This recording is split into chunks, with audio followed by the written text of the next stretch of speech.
So the New York Knicks have extended Mikal Bridges. They're giving him a 4-year, $150 million contract, which is $37.5 million. If you look at OG Anunoby, he's on a $212 million 5-year contract. So pretty similar. OG's making a little bit more money, but you can't hate the value at all because how many guys in the NBA can switch positions, create their own shot, and of course play lockdown defense. And I know you guys are going to bring up the Pacers series. Yes, Mikal has to play better.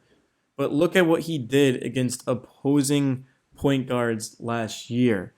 You just cannot take that away from Mikal. Defensively, he takes us to a different level. And it's not his fault that he also has to play with Jalen Brunson and Karl-Anthony Towns, two bottom five players at their position defensively. This year has to be about the defense and taking it to the next level. And it starts with Mikal Bridges. It starts with OG Anunoby, and Mitchell Robinson is next up to get paid. Isaiah Hartenstein left us for the Thunder in free agency. Is Mitchell Robinson going to leave us in free agency? We'll wait and see, but we're much closer to being able to get a deal done with Mitch now that Mikal took a pay cut. Because if you go and you look at what he was eligible for, if some of you guys want to let me know, I don't have that on me, but I'm going to imagine it was probably like 45 to 50 million. And Mikal could have got even more money, and there would have been a team out there that would have paid him that. But he takes a pay cut. And one of the first things Mikal said when he joined the Knicks was that he wanted to take a pay cut. He wanted to be here for the long run. And he didn't lie. And I think Mikal has a lot better basketball ahead of him. Like, guys, he averaged 18 a game on 50% shooting. He played good defense, not great defense, but good defense pretty consistently. And I think he's going to benefit off of Mike Brown because, Coach Tibbs, you can say what you want. He wasn't really the right fit for a Mikal Bridges type of player. And you look at Brown and what he did to, of course, the Kings. They were the number one offensive team in terms of efficiency in NBA history. The Kings, with all due respect, they weren't that talented. And what have they done since that season? They've done absolutely nothing. De'Aaron Fox is with the Spurs, right? Like, they fell apart. And Mike Brown, he comes to the Knicks, just a guy who he just knows how to get the most out of his players, and it's because he pushes them in practice every single day. And even more importantly than that, he's going to take a lot of the pressure and the burden off of Mikal. You know it's bad when you're going up to your head coach after you've played in every single game since high school and you're asking to reduce the minutes. And it's not only because it's going to add up and do a toll on your body, it's because the Knicks bench was pretty good last year. And we found that out in the third game of the Eastern Conference Finals. We realized that, hey, DeLon Wright and Landry Shamet, they're pretty good, right? We realized that these guys can ball. It was just too late to that point. The damage had already been done, of course, after the first game specifically, but even the first two games. Like, you don't lose the first two games at home and then come back from that. It's just so rare to be able to do that. I'm excited about Mikal Bridges' future as a Knick, but this does signal that Giannis is not coming here. Now, I don't think anybody listening expected him to, but we can firmly rule that out of the equation, right? We can take it off the table that Giannis is staying in Milwaukee, because if there was even a 5% chance Giannis was leaving, the Knicks would not have done this, but they did do it, and I'm pretty excited about it too. And we can't let last season change our perspective on Mikal, because he was number one on my wish list coming into last season. This is a guy who was scoring 20 every single game, who plays high-level defense. He's very efficient. He's a fun dude, cool celebrations. Every time the Knicks play the Nets, it was always a good time. Once again, it's just a matter of how can you mesh him in with the rest of these players, because Jalen Brunson needs the basketball in his hands, and Brunson is not an off-ball player.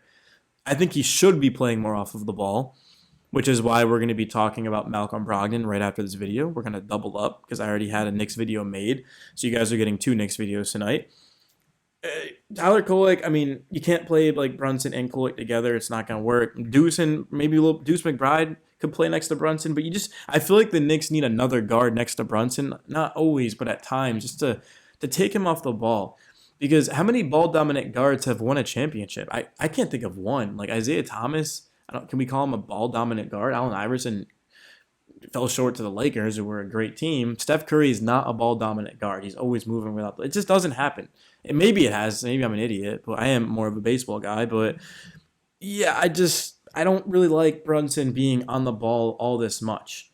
For one, it's not sustainable, and it's never worked. And for two, you've got Karl-Anthony Towns. Like, why not run the offense through Cat a little bit more often? We saw that in game 3 where the Knicks were down, what was it, 20 points in the third quarter, and Cat went an absolute, I don't even know what you call it. I don't even know. Takeover. He got in takeover. Cat got in a takeover. He took over that game. Looked like a man possessed. He was on fire. The Knicks need that Cat every single night. They need to give him the basketball and let him go to work. So yeah, I'm hoping that just Mikal Bridges can at least give him the ball some more and get him a little bit more opportunities, because I felt like too often Mikal was just kind of standing in the corner, not really involved. And I'd love to just run through him as well a little bit more. Same thing with Cat, because we saw plenty of times Mikal's capable of putting the ball in the hoop. He can create. On that fall-away, fadeaway shot, as efficient as it was, I'd like to see Mikal go to the free throw line a little bit more often. If it ain't broke, don't fix it. I get that. He can still take that shot, but also Mikal does need to get to the basket, because who's really going to stop him? I feel like if you have a mismatch, you can't just be fading away. You got to go up strong. That's kind of my one thing about Mikal. I haven't looked at like too much film of him, so I mean, I'm not. That's why I'm not giving like two specific in-depth examples. I did watch obviously every Knicks game. Some of them, most of them even twice, like 3 times. But in terms of like actual film, is different than just watching a game. But I think it was a good start for Mikal, because we got to realize like it just feels kind of greedy. Like I get 5 first-round picks, but 18 points on 50% shooting with good defense.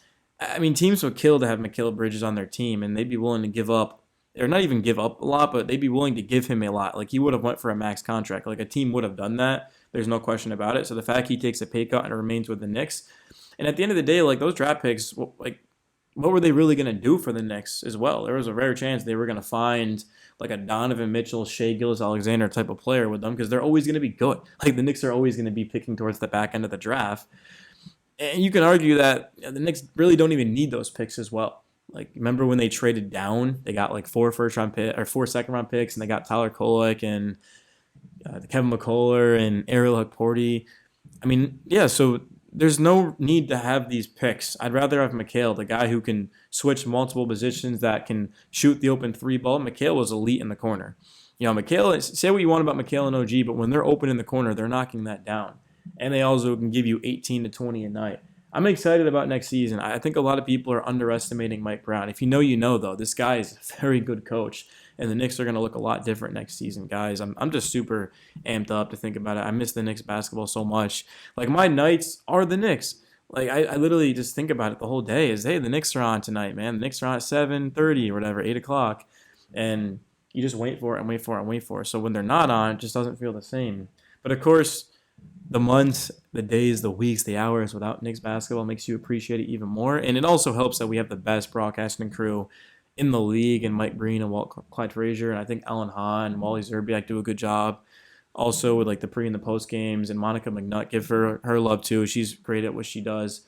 Yeah, the Knicks have an amazing staff, man. I just can't wait to get back out there and make content for you guys. But for now, we're going to oh, I thought my mic disconnected. For now, we're just going to be talking about Mikal and Malcolm Brogdon and Ben Simmons in my next video. But thank you guys so much for watching. Peace.